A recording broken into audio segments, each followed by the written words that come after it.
नमस्कार, मी जितेंद्र वायकर पुन्हा एकदा नवीन एपिसोडमध्ये आपलं सर्वांचं मनपूर्वक स्वागत करतो.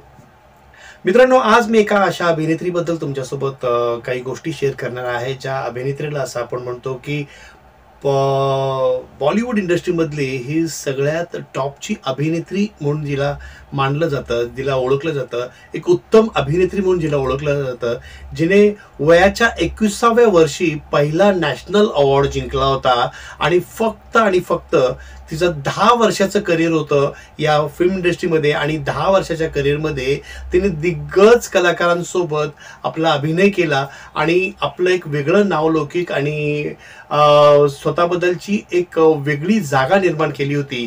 ती अभिनेत्री म्हणजे स्मिता पाटील.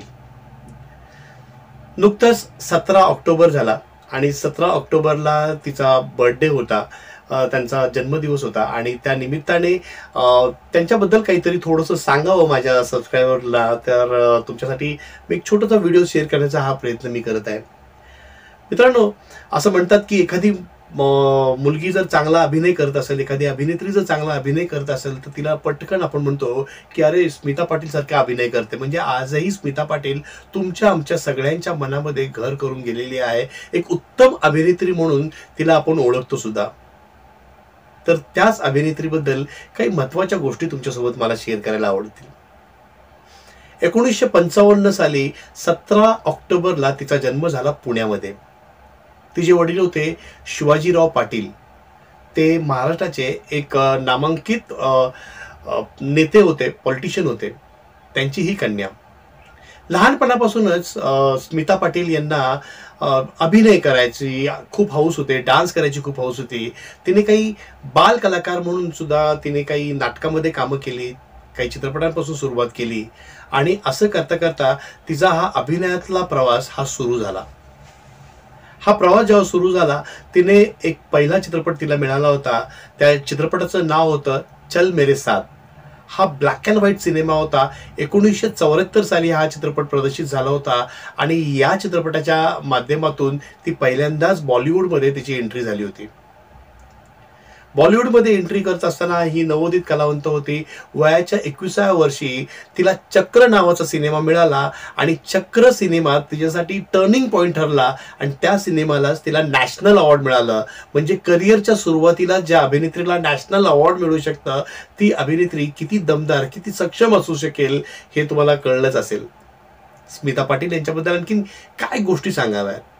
त्यांचे जेवढे सिनेमे होते, प्रत्येक सिनेमामध्ये स्मिता पाटील यांनी आपली एक स्वतःची वेगळी छाप निर्माण केली होती, एक आपलं वेगळं अस्तित्व निर्माण केलं होतं. मग बॉलिवूडचा सुपरस्टार अमिताभ बच्चन असो, त्याच्याबरोबर नमक हलाल नावाच्या चित्रपटामध्ये तिने उत्तम अभिनय केला होता. शक्ती सिनेमा असेल, त्याच्यामध्ये ती अमिताभ बच्चन यांच्यासोबत होती. तो सिनेमा असेल किंवा नसरुद्दीन शाह किंवा ओमपुरी, अशा तगड्या कलाकारांबरोबर अनेक सिनेमे स्मिता पाटील यांनी आतापर्यंत दिलेले. कारण असं म्हटलं जातं की जेवढे ताकदवान अभिनेते होते, त्याच ताकदवान अभिनेत्यांबरोबर एखादी ताकदवान हिरोईन असणं खूप गरजेचं असतं आणि त्यांच्याच बरोबर स्मिता पाटील यांना आतापर्यंत अनेक सिनेमामध्ये काम करण्याची संधी मिळाली आणि प्रत्येक सिनेमाचं त्यांनी सोनं करून दाखवलं होतं. मित्रांनो, आतापर्यंत स्मिता पाटील यांना पहिला नॅशनल अवॉर्ड मिळाला चक्र सिनेमासाठी आणि पुढे जाऊन त्यांना फिल्मफेअर अवॉर्ड मिळाला होता जैत रे जैत या मराठी सिनेमासाठी. त्याच्यानंतर दुसरा अवॉर्ड मिळाला उंबरठा या सिनेमासाठी.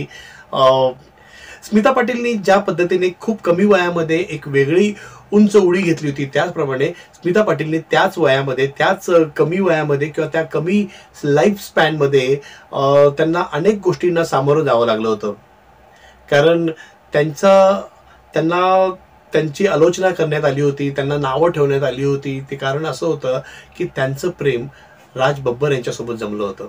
राज बब्बर हे स्वतः विवाहित होते, त्यांचं लग्न झालेलं होतं आणि तरीही ते राज बब्बरच्या प्रेमात पडले आणि राज बब्बर यांनी त्यांच्याबरोबर लग्नही केलं आणि राज बब्बर यांचा जो परिवार होता हा तुटला. म्हणून संपूर्ण बॉलिवूडमध्ये त्यांना अनेक आलोचनांना सामोरं जावं लागलं, अनेक गोष्टींना सामोरं जावं लागलं, पण तरीही त्यांचा निर्णय पक्का होता आणि त्यांनी लग्न केलं. हे लग्न झाल्यानंतर त्यांचा वयाच्या 31व्या वर्षी त्यांची डिलिव्हरी होती आणि त्या डिलिव्हरीमध्ये जो त्यांचा आता मुलगा आहे त्याचं नाव आहे प्रतीक बब्बर, त्याचा जन्म झाला होता आणि त्याच्या डिलिव्हरीच्या वेळेस त्यांना प्रॉब्लेम झाला आणि त्यांचा मृत्यू झाला. प्रतीकच्या जन्माच्या 15 दिवसानंतर ते मरण पावले.